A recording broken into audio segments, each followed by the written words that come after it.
There's water getting out of that ballast right there. And they did a crappy job. MacGregor sucks.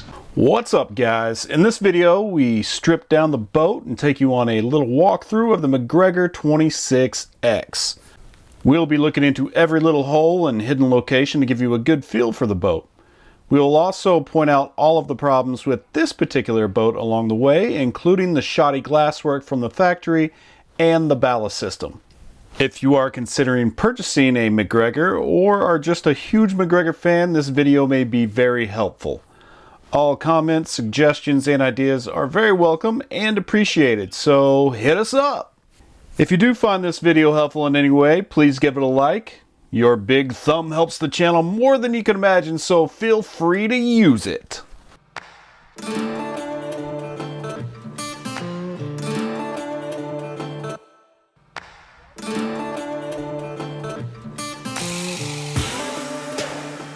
The majority of this video focuses on the inside of the boat, but I figured we should give a quick walk around the outside and point out a few things we need to fix. If you notice any of the same problems with your MacGregor, let us know.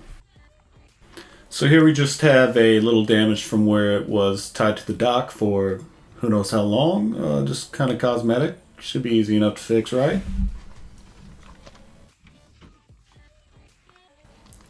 So this is where some glass has been popping off. It actually has been popping all along the top side of the stripe. Pretty unusual. If anybody has seen that, please let us know. We will definitely dive deeper into that glass popping issue very soon. A little bit of damage from bouncing off of a dock, I would imagine. Not really sure. Still needs to be fixed. Here's where some screws are sticking through the boat from where they mounted a paper towel holder from the inside. Brilliant! The twin swing down rudders aren't in too bad a shape. Here we have the transom cap cut off from where they put on a larger motor, we imagine, and then inside of that area some cracking. So that'll definitely need to be fixed. And inside the cockpit area, here's the fuel tank storage area, one on each side. We believe it'll hold up to 12 gallons. We're not really sure. Still need to research that out. Not having a whole lot of luck finding tanks that will actually fit inside of here. If any of you know where we can score some, let us know in the comments. That would be very handy. Little crack in there, not a problem. Need to seal it up, fix it, keep the water out. And it's actually wobbly, so we need to get into that as well. So yeah, winches and I don't know, rope tie downs and cleats and nav stuff. I don't know. We got to figure that out, that's for sure. New to sailing, so you know, learning curve is going to be steep. The whole boat was pretty clean when we picked it up, so that's nice. Apparently it's been sitting in a barn for, I don't know, almost 20 years. It got a few years of use, and the previous owners had to quit sailing due to health reasons, and then it just sat in a barn. So I guess it had an inch of dust on it, we were told, but that was about it. Anchor locker, not very big. That is for sure. Before we head down inside the boat, you might want to take a quick look at this piece of literature. This comes straight from the MacGregor manual. Lots of information on the boat, and is a nice reference in case you get lost. And I took the time to make this handy little sketch so you can follow along as we look into every single little cubby. Here we find ourselves in the head, or the brig. Typically there's a porta-john in here. I think it's 5-gallon porta-john is what it came with. Not really sure, but that'll be fun, right? The large hose you see here is for the sink drain, and the small one goes to the sink faucet water tank. Let's add a second crappy sketch. This is your ballast tank system. All the orange is your ballast tank. The blue line in the center is actually where your retractable centerboard sets into the mold of the ballast tank. And yes, you are allowed to make fun of my sketches in the comments. The area where you're seeing light through right there, that's actually part of that gel coat problem that we talked about earlier on the outside. We'll cover more on that in a minute. That's your centerboard thing right there, and ballast tank.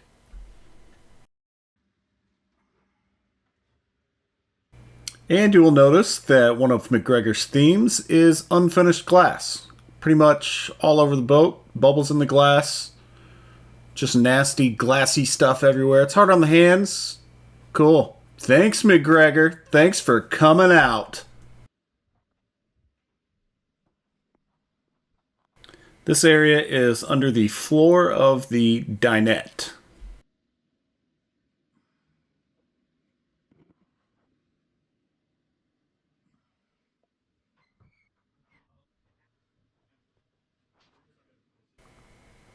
Looking at more of the ballast tank right here. This is where the hardware mounts up for your centerboard. While I'm thinking about it, we do plan to install a few bilge pumps in and around the boat. We think we already know where we're going to put them, but if you guys have done that, let us know where you've put yours, and maybe we will do the same.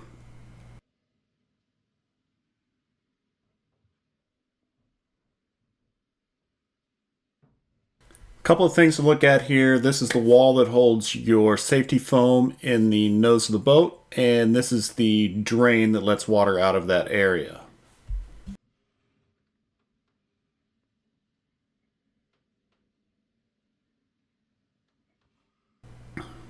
So we have 3 to 4 compartments that kind of join up here, which is pretty nice.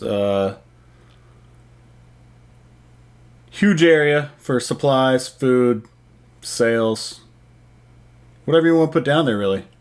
I don't know. We're going to fix up some of that glass work, though.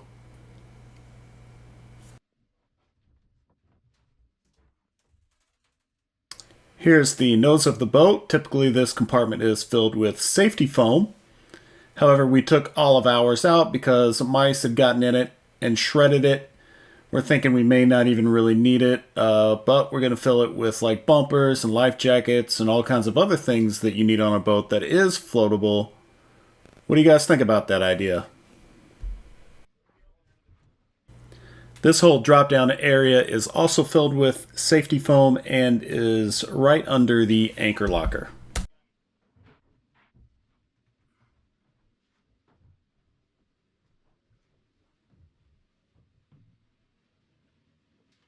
This compartment is the only one on the boat that feels like it would be adequate to store snorkeling equipment like long fins, standard fins, spear guns. Anything long should fit in here. Just like the hoses in the bathroom, the fat hose is for your sink drain and the skinny hose is for your faucet supply. Let's take a look under the galley. We are actually toying around with the idea of installing a stand-up air conditioner unit in this area, maybe a mini fridge. We shall see. If any of you guys have actually done that, let us know.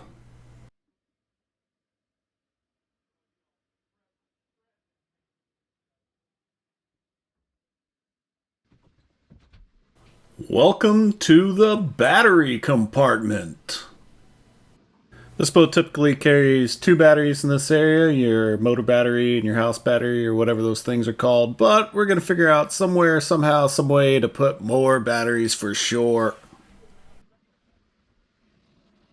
All of these compartments in the back are not very big, and I would not plan on storing anything back there, to be quite honest with you. Just not a lot of room to work with and very inconvenient to get to.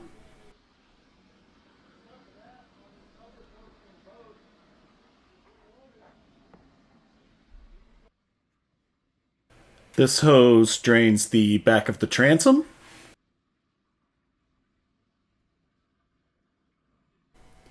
Yeah, not really sure what I'm showing you here, but, you know, transom stuff might be interesting to someone. All this stuff.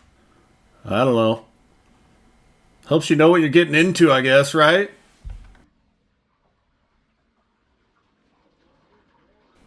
And in case you're wondering, these little support deals I'm lifting up and over and up and over, that is part of the ballast system. Yes, it is. Neato.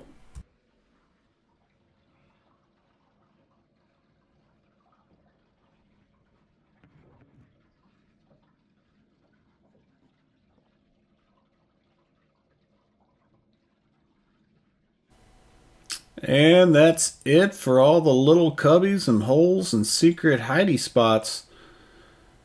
Look how easy it is to get out of this back berth, ladies and gentlemen. That is super easy, right? Almost forgot. 2 more little areas. Up here on this side, we might create a shelf to put spare batteries, big batteries like house batteries. And on this side, we might create a little holding area for hooks and rope grabbers, fishing poles, things of that nature. What do you think about that? All right, Bimini is up. Not terrible. Yep, needs to come down and be pressure washed or something and patched. What do you find in there?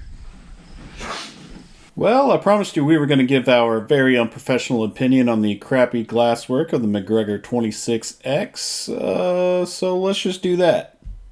You know, workmanship here's leaving a lot to be desired. I can tell you that. It's terrible. Yeah. I can see daylight the entire length of that stripe. Oh, yeah.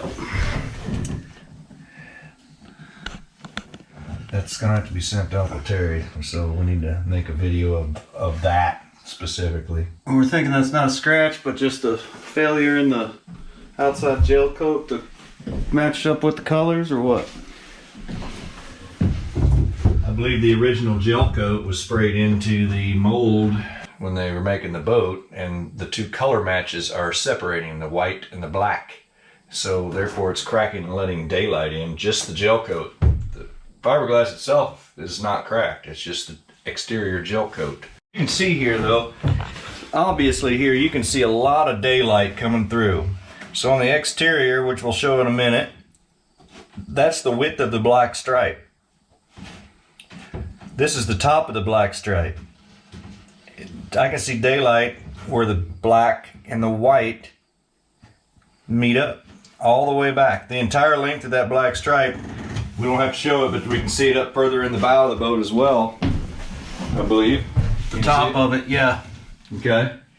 So, continue that video. I'll jump out right quick and put my hand over it. Oh, thanks for helping, by the way, Uncle Terry. This is awesome. I don't know if you remember me. My name is Grant.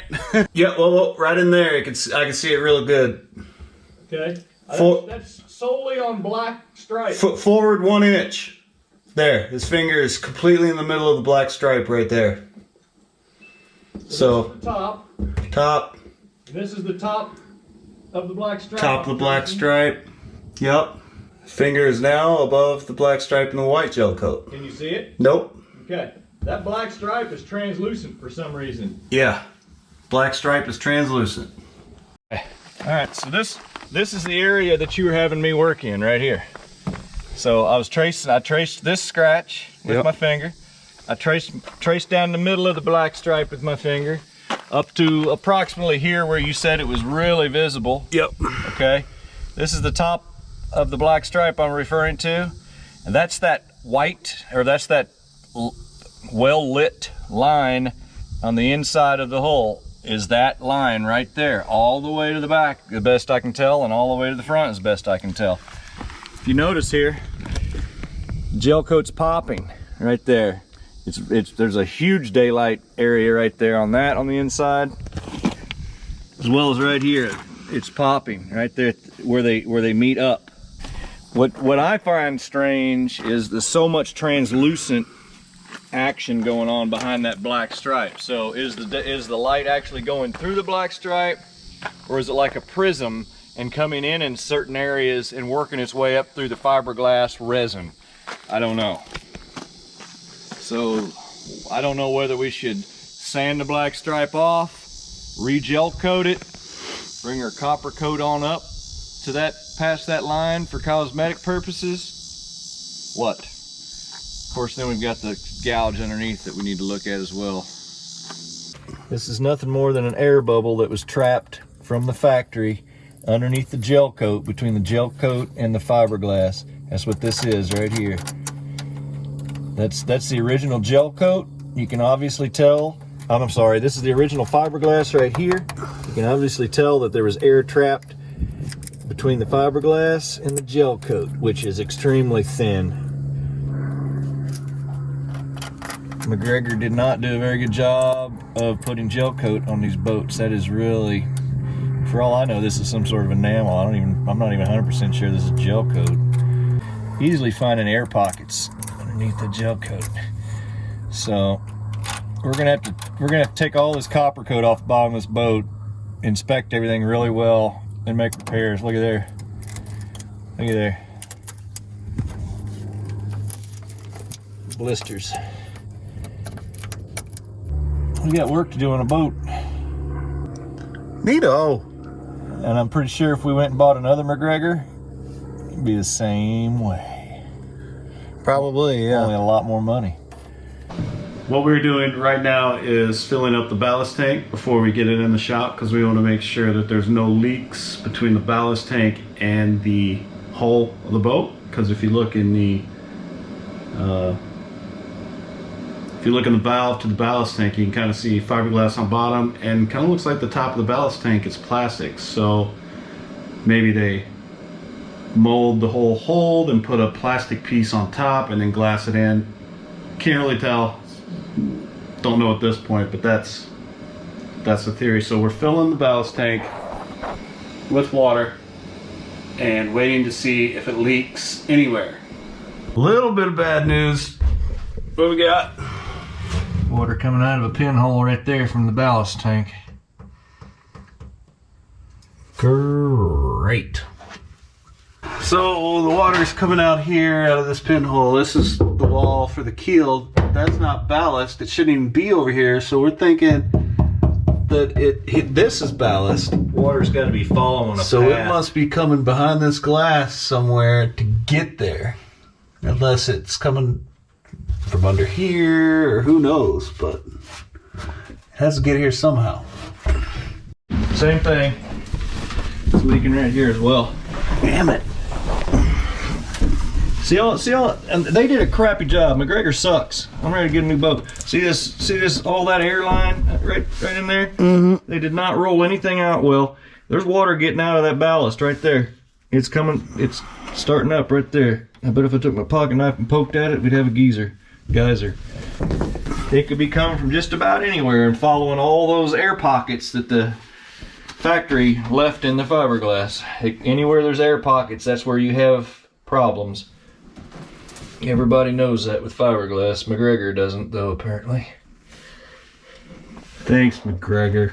There's another spot right up there. Can't even get to it hardly. But who knows where I mean, I wish I knew how this ballast tank was actually manufactured. If it's bottomless, like what you think it is, if it's a bottomless tank, which is stupid, then it could be leaking just about anywhere and following these air bubbles. Got another spot right up there leaking. It's going to be nearly impossible to get all that chased down. I mean, I can grind that out right there and re-glass it, but all it's going to do is send the water elsewhere down that channel. There's a great big air void right in that corner. It's obvious. I'm disappointed, MacGregor. I know you're not in business anymore, but maybe that's why. Next day, we're gonna check this ballast tank leak thing. See if we found any more. See how much it actually leaked out. I'm sure it's pretty wet. It didn't collect enough to go up around the end of the keel, so. Okay. Well, we can fix it. We're going sailing. Let's get her done. I like your attitude. All right. So next time we sand. Lots of sanding. A lot of projects to be done. Go ahead, hit us up in the comments. Give those suggestions. Tell us we're crazy. Tell us to give up now. It's okay. But I think we got it. We're playing with the idea of rigging a toilet to actually pump. into the ballast tank. No, we're really not playing with that idea. I'm kind of playing with it. And Frig it out.